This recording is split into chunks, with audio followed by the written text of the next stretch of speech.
Hello, hello. Good afternoon, man. It's Thursday. I think it's November 2nd. I'm not sure. What's going on, people? Howie Dewey here. Some of you guys know me from Cash Daddy's podcast. Some of you guys know me from telling jokes around the country. But anyways, I got some big news, man. Big news. Look, we've had Cash Daddy's podcast for over 2 years now. It's going strong. We got an awesome Patreon. We talk about stocks, bonds, all kinds of investments, and we've done pretty well the last couple of years. I'm proud to announce right now we got a new podcast coming out. The podcast is called The Gambling Degenerates. Yeah, that's the name of it. The Gambling Degenerates.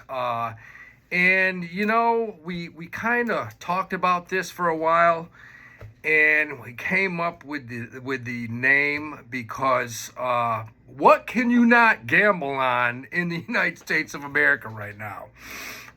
What really got us going on this was you can gamble on pickleball now. And that's where I said, you know what, no more guilt.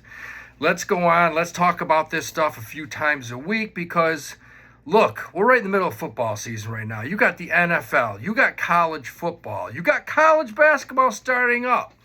You have the NHL. You have the NBA. You have the WNBA. You can gamble on all this shit. It's crazy. So if you're going to do it, you know, why not get a little information? You know, Howie's been doing it for, I think, the past probably 4 decades. And I'm going to go in depth and tell you, you know, things you should do, things you shouldn't do, certain things to look at, other things, let it fly right over your head. You're better off. It's like I tell the investors on Cash Daddies, don't watch CNBC. Holy shit. Do not watch CNBC. You'll go crazy. Most of the time, the information is bad. It's old. It's useless. You'll go broke listening to those clowns. But you know, like today, you can gamble on everything. Soccer, golf, tennis, UFC, Major League Baseball, college baseball.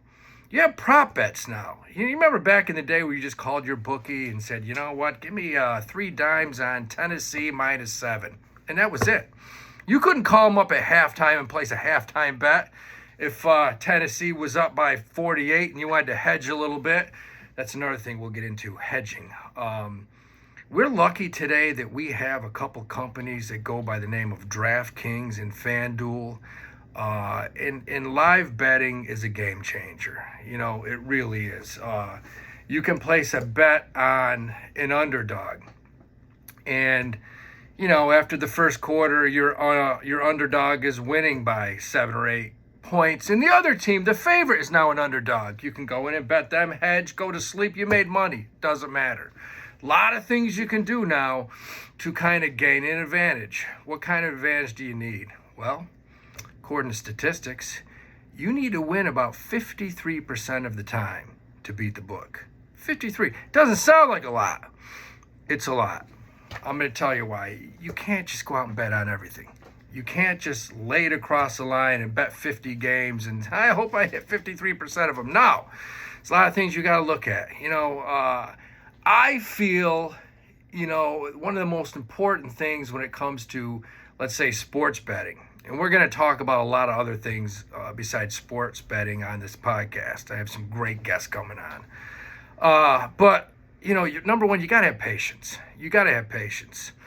If you go in and you lose your first 3 bets, dude, don't double down. Don't chase. Do not chase a losing day. That's how you lose quickly and fast, and you're out of the game. Have I ever done that? Oh, my God. Oh, my God. Probably my first, I don't know, 10, 15 years of betting on sports. You lose 4 or 5 in a row. What do? You just chased. Horrible move. Horrible move. You're going to end up losing more. It's not going to be fun. You know, if you're betting, just bet with what you can lose. I know you've heard that a million times, but it makes sense. It makes it more fun. Try to get rid of the emotion, man. Try to get rid of the emotion.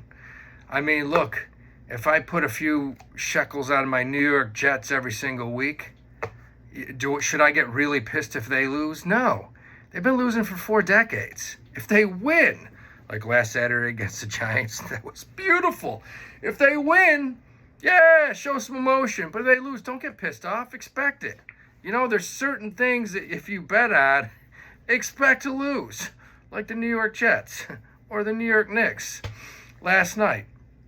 Are the Knicks a good bet right now? No. I look for value.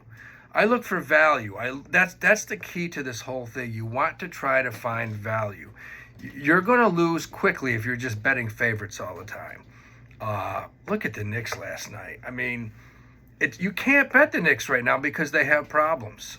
There is a major problem with Julius Randle. He had 6 points last night. Just horrendous performance. Something's in that guy's head. You can look at the team. There's some internal problems. Stay away from it. Don't bet them now. And we'll go over that in the future. Certain teams, certain patterns to look at to stay the hell away from. There's certain teams you just can't bet. So, keep your emotions out of this thing. Keep your emotions out of it. How about information? That's probably the most important thing. If you have information, and we're not getting shady here. We're not getting, shady like information like, yeah, so-and-so said he's going to turn the ball over 16 times in the first half, which was a rumor last year when we were betting college basketball. There was a rumor. I live in New York City. I hear a lot of stuff. I have a lot of friends that still coach in college and in the NBA. I used to be a college coach. But we did hear a rumor last November at the beginning of the season that there was a guard, and I'm not going to mention him because there was a rumor. I don't know if it was true or not, but he was an excellent guard, All-American. And there was a rumor on his campus that he was throwing the ball away a few times too many early on in the first half. And this particular team didn't cover 7 straight games in a row at home in the first half. You don't want to see this shit. As a bettor, you want these athletes to be clean. You want to be trying as hard as they can because you sure as hell don't want to bet on a team and find out that there was some shady shit going on. That's a good reason to get extremely pissed off. But anyways, you want to try to get information. What about Sunday? I had a friend that had an 8-game parlay going on into Sunday. He bet $100, and I think he was going to get something like, I think it was like $4,300 back. And the only thing that had to happen was the Kansas City Chiefs had to go into Denver and beat the worst team in the NFL, the Denver Broncos. What kind of information did I give him? I said, listen, bet a little bit on Denver. They're a home dog. It's a dangerous position to be in. You don't want one team to screw your whole entire parlay. He said, Howie, there's no way in hell they're beating the Chiefs. Well, the rumor was that Patrick Mahomes had a little bit of a fever, didn't feel well Sunday morning. I mean, you got your best player on the field not feeling well? Seriously? That's a problem. And what happened? This guy, didn't hedge at all. Just let it ride. Denver kicked the shit out of Kansas City. Sent them packing with an upset. Guys, it's sports. Anything can happen. Hedging is so important. Don't get greedy at this game. Try to just win a little bit, be happy. Probably the most important thing, the final thing that we'll talk about on this show all the time, every week, all day long, money management. I don't care if you're playing blackjack, baccarat, betting a 3-horse, which may be in a field where if the favorite runs out, the horse may pay more to place or show. Money management is so important, man. Make sure that you are trying to win the games that you're betting the most on and losing the games that you're betting the least on. It's easy to say. It's very hard to do. Money management is so important. You're at the casino. You're playing blackjack. You hit 6, 7 hands in a row with max bets. Do you keep max betting? No, man. At some point, when you lose 2 or 3, you got to pull back. It's kind of like professional card counters. When they feel that the house, when they have more and bigger advantage than the house, they go big. And that's what you have to do. It's the same way in betting, college sports or the NFL or anything. If you like a game, go big on it. This week, there's one game I like, man. College football. One game I like. And, I do a lot of studying. I live here in New York City. If I'm not on stage telling jokes or writing jokes, or not going to a Knicks game, a Jets game, a Yankee game, a Fordham college basketball game, a Columbia college basketball game, a Rutgers college basketball game, I go to a lot of games. If I'm not going to one of those games, I'm studying. I'm reading. I'm looking at trends in the stock market. I'm talking to my friends on Wall Street. Ask them what sector they like. Yeah, Howie, finance has got the shit kicked out of it. We're starting to like it. Morgan Stanley's down to $70 a share. Probably a good buy right now. Rutgers basketball, a lot of turnover, lost some players, still have good guards. Played St. John's in a exhibition game. It was very close. Certain players didn't play. I'm always studying. I'm always listening, trying to gain some sort of advantage. I'm always trying to do that. I like a game this weekend. And I'll tell you why. This is crazy. I'll study trends. I'll study coaches, especially in college basketball. You'll notice certain coaches just have other coaches' numbers. You see it a lot in the ACC. You see it now more than anything in the Big East, where certain coaches just consistently beat other coaches. You might have a coach that just has a full court press strategy, and he's great beating the shit out of teams that don't have very good guards. But then he plays a team like Villanova with good guards, and they may be laying 3.5, 4 points, and they get thrashed by 10. It happens all the time. That's the stuff I look for. This Saturday, I'll give you an example, and let's see if I'm right or wrong. But this Saturday, you have LSU, a team that's been playing very well lately in probably the toughest conference in the United States, the SEC. They're going into Alabama. Alabama is just basically like a 3-point favorite. Are people sold on Alabama? They have one loss. Texas beat them. It kind of looks like Nick Saban has things figured out. This quarterback is playing much better than he was. I think they're putting him in a more successful position right now where, he's not throwing 70-yard passes. He's throwing the easy 8 and 10-yard outs. But they're playing LSU. And I noticed a trend that just blew my mind. In 2013, Alabama beat LSU. 2014, LSU beat Alabama. 2015, Alabama beat LSU. 2016, LSU beat Alabama. 2017, Alabama beat LSU. 2018, LSU beat Alabama. 2019, Alabama beat LSU. 2020, LSU beat Alabama. 2021, Alabama beat LSU. Last year, LSU beat Alabama. What's going to happen in 2023? Are you shitting me? Look at that trend. That trend is crazy. You toss that on with the fact that Alabama is starting to play extremely well. They have a legit shot to get into this college playoff if they win their division. Probably play Georgia, looks like it, for the SEC championship. They beat Georgia. Both teams got one loss. They probably both get in. They're playing at home. To me, it's a money line game. You just take Alabama with the money line. Don't mess around with the 3 points. Just bet the money line. You're probably laying minus 140, maybe minus 150. I haven't looked, but that's something that I really like. That's one game that I like this Saturday. Hey, there's a free bet. But I look at trends. A lot of them are ridiculous. Not all the time, but sometimes, it's certain teams, certain coaches have other coaches' numbers. Certain teams win at home. They can't play on the road at all. Other teams play great on the road. If you look at mid-major college basketball, there's certain teams that will play in one or two tough tournaments early on.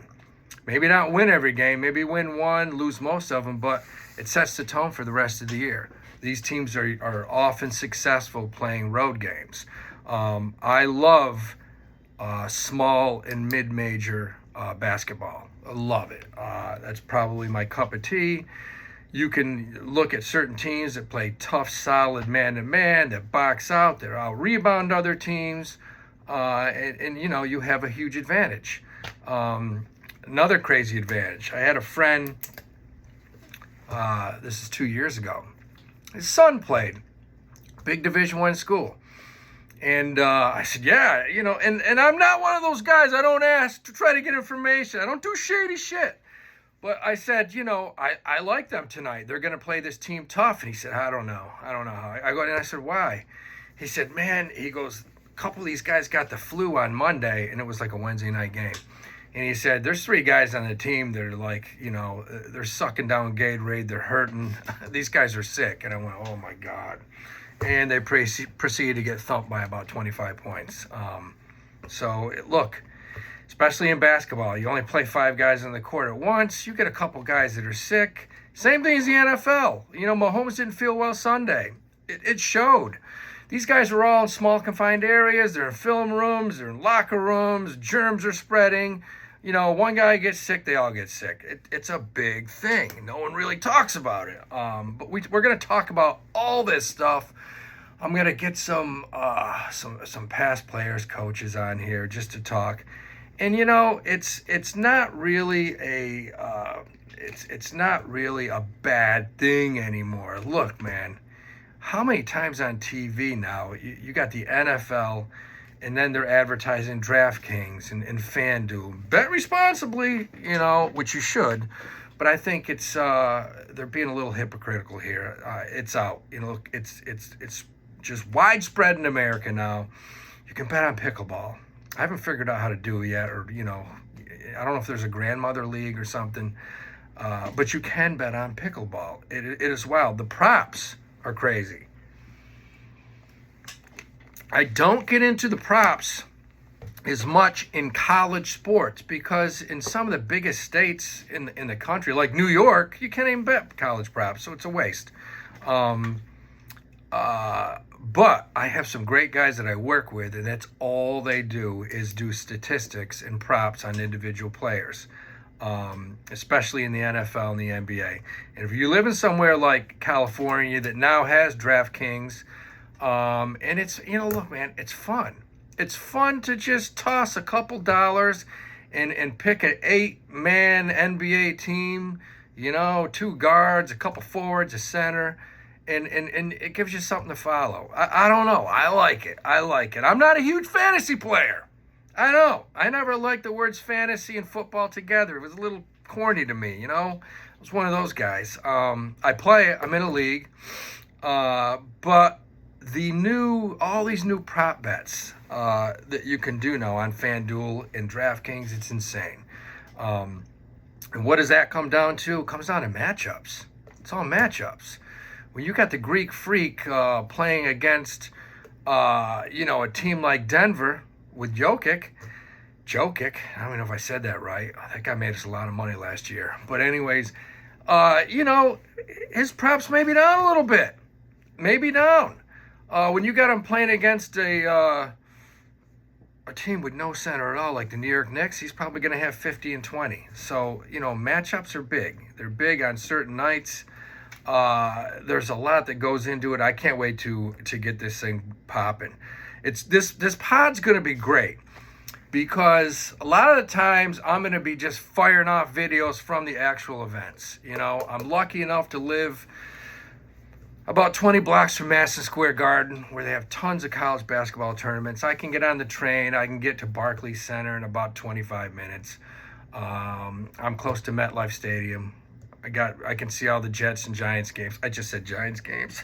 That's funny right now. I'm sorry. Jesus, they're horrible. I mean, there's not many years where I can be proud of the Jets. We have a winning record right now. But we're gonna get into hockey. I got a guy, and that's all he does. Does hockey. I'll go to a few Rangers games a year. I might travel out and check out the Islanders at that new stadium, which is awesome. I think it's UBS out by Belmont Park, horse racing, what's tomorrow, Breeders' Cup. Look, guys, I'm not going to lie to you. I love horse racing. I'll have some of the best handicappers in the world on this show, much better than me. Guys that have done it their whole life, ex-trainers. But I like horse racing. I grew up in Saratoga, New York, worked at the track forever. I'm not going to tell you I'm a great horse racing handicapper. I get a lot of my information from guys that are. I can't wait to watch the Breeders' Cup tomorrow because you have the best of the best running, and it's always a day where you see a lot of long shots. I'm all about long shots. I'm about value, about the underdog, baby. The underdog. We had a situation last year where the kid from Alabama, Miller, they're getting ready to go play South Carolina. South Carolina was a 25-point underdog to Alabama. Well, he got a little trouble. Remember the little pistol, the little murder thing he was somehow involved with, but didn't get any trouble. But, that was weighing on that whole squad. So, what did we do? We actually took South Carolina, but we put some money on the money line, and it was like they were like plus 1,500 or something. They should have won it. They had like a 2-point lead with a few seconds left. Alabama made a shot to tie it up, went overtime, they lost. But little things like that, little things to give you an advantage are huge. One of the biggest things I can say in sports betting is don't just jump on the favorite every week. That's how you get crushed. Don't jump on the favorite. We try to find good, solid underdogs. And that's, we've done pretty well the last few years. I'm pumped about this, man. I'm really, really pumped about this. We got a nice slate this weekend, too. We're going to go and talk about UFC. I have lengthy conversations with guys that work in the MMA. I have a philosophy that I use, and this is hilarious. It pisses some of them off. Some of them think it's great. One of them loves it. He's still a college wrestling coach. He's a buddy of mine. And what I do is when I go into MMA, I find out, okay, this is Pablo Rodriguez from Brazil. He's a 17-time jiu-jitsu champion. He's facing off against Fred Williams from Iowa. He works on a farm, but he's a Division I wrestler. I always take the D1 wrestlers, man. I do. Just because I went to college with some absolute mutants that were wrestlers. And these guys, when I say mutants, I mean their practices were so brutal and insane. If I ever wanted to beat up a wrestler, I would just catch him walking out of the wrestling room after about 3 hours of practice and slap him in the face. They couldn't lift their arms. There was nothing they could do. The only thing they could do was say, Howie, in about a week, I'm going to catch you downtown somewhere and toss you the worst beating of your life. That actually happened a couple times. But no, this is going to be awesome. We're going to go down. We're going to talk about the NHL, college football, college basketball, soccer, golf, tennis, pickleball, NFL, NBA, MLB, UFC, boxing. You got to be careful, especially in a lot of these one-on-one boxing, tennis, MMA. How many of these things are rigged? That scares me a little bit, especially tennis, man. Tennis is wild. Tennis is something you can bet on and bet an underdog, and after the first set, he's a huge favorite, and you have to hedge because you don't know what's going to happen. Tennis is a wild one. But guys, I'm pumped up to go in and start doing this. The name of the podcast is called The Degenerate Gamblers. I got a great producer, fellow comedian Spencer Celio, helping me out with this thing. We're going to be putting out tons of content. If you're into sports, okay, if you don't even have to be into betting, but if you're into sports, you want to watch this because we're going to cover a lot of stuff that you might think is shady. We're going to give reasons why it could be shady or maybe, it was on the level. Who knows? But I have some excellent people that are surrounding me with this.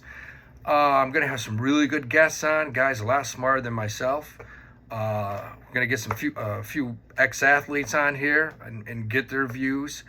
Because, look, it's a changing society with all this shit becoming legal right now. I mean, everything is legal. Back in the day, you got Pete Rose got busted for gambling on baseball games, and he's done. Can't get in the Hall of Fame. didn't we have a few kids from like Iowa got busted last year for betting on football? I don't know. I think they got suspended a few games, which I just blows my mind. I think they probably need to be stricter on this whole situation. And we'll get into it. We'll talk about especially college sports. Back in the day, back in the 70s, 80s, 90s, 2000s, if you were going to fix a game, it was hard. It was hard because you only had casinos. And if you went in and you had to dump a certain amount of money on 4 or 5, 6 different casinos and not make it look really shady, And a lot of these were smaller type basketball plays.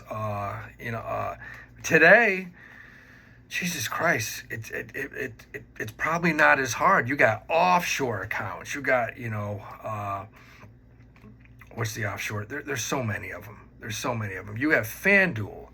You have DraftKings. You have, Rivers Casino.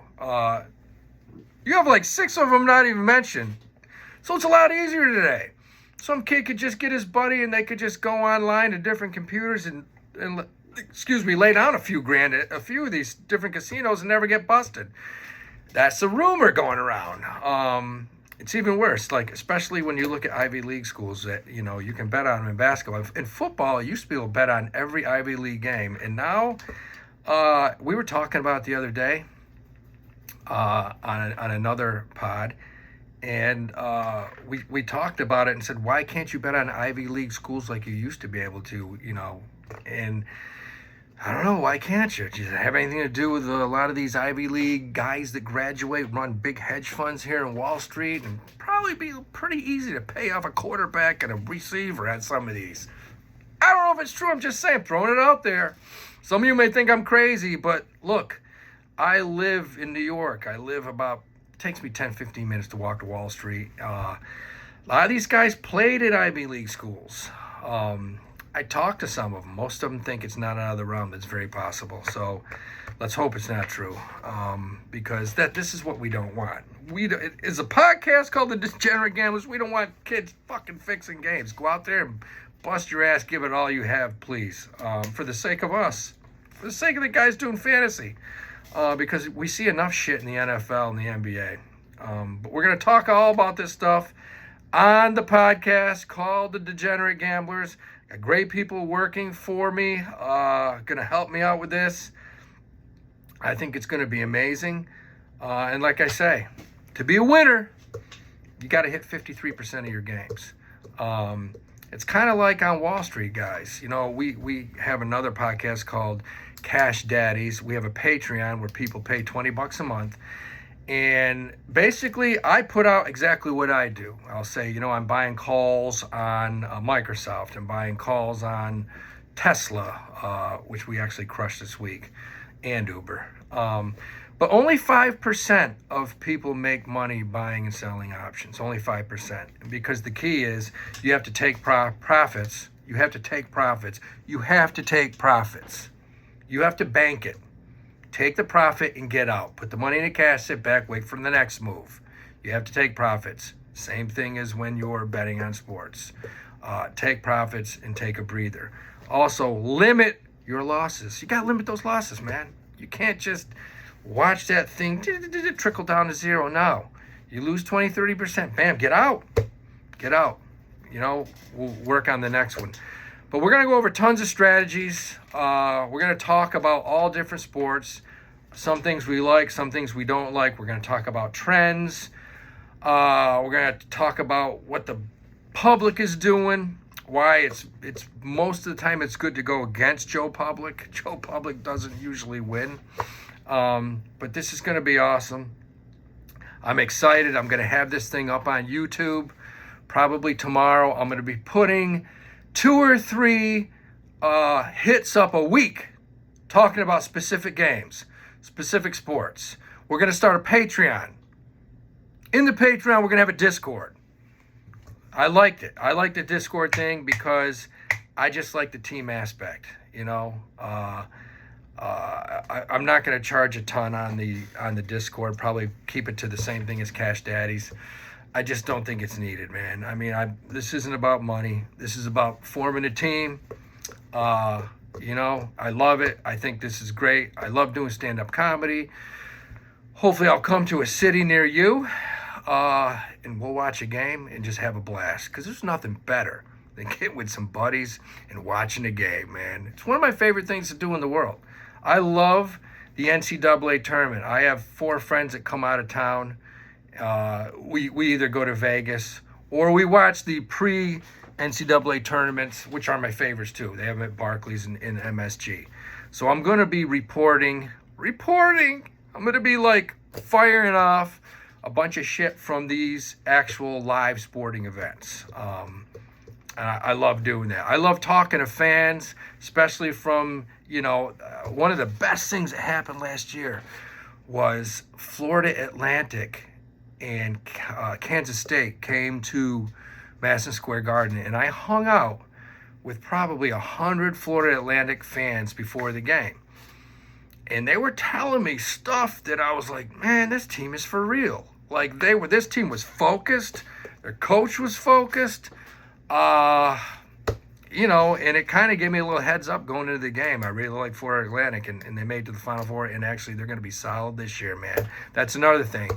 If you're a member of the Patreon, we'll be giving out, I'll be putting out college football guides, college basketball guides. It's just going to be a lot of in-depth shit. If you like sports, I think it'll be worth it. But I'm excited, man. Howie Dewey signing out, baby. Look forward to seeing you dudes soon.